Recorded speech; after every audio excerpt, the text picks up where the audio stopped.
Erkeği olan biraz gaydusuz olmalı. Mert olmalı.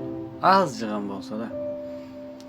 Käbir TikTok'a yürüyen erkeği olanlar var. Olara men erkegem diyesim gelen nokta.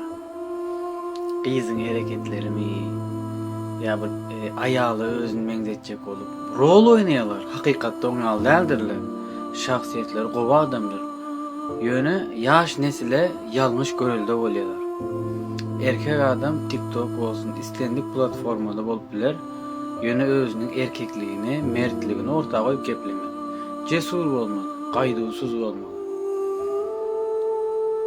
Mahtum Bolynyň bir goşgusy var, Mahtum Bolynyň Seyit Nazar Seydi'niň bir goşgusy bar. Vatan üçin çykdym gyýrat üstüne, tä janym çykýança dönmenen beýler.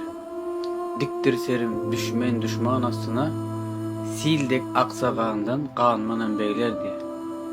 Yani şöyle ata-babalarımızdan bize ýen belli de, yani kanım silyan aksa da men kandanam kanmarım, o zatlar pikir etmerim diye. Çünkü vatan üçin diye çıktım gyýrat üstüne diye. İdil şuňala erkek adam prosto ýöne durmuşda ýaşagan wagtda özüniň namysy üçin, özüniň bir mertebesini gorumak üçin köçede her ýerde gürlende şu zatlar pikir edip gürlemer. Ýöne käbir erkeklere değişil däl bu geplerim. Çünkü olaryň ady erkek, öz erkekler. Yani köçede içip yıkılıp ýörenleri var. Ene atasyna hormat etmeýänleri var. Olara değişil däl bu geplerim. Yani men erkek diýen hakyky erkek olanlara değişil. Birem deýuslara değişil däl. Assalamu aleykum.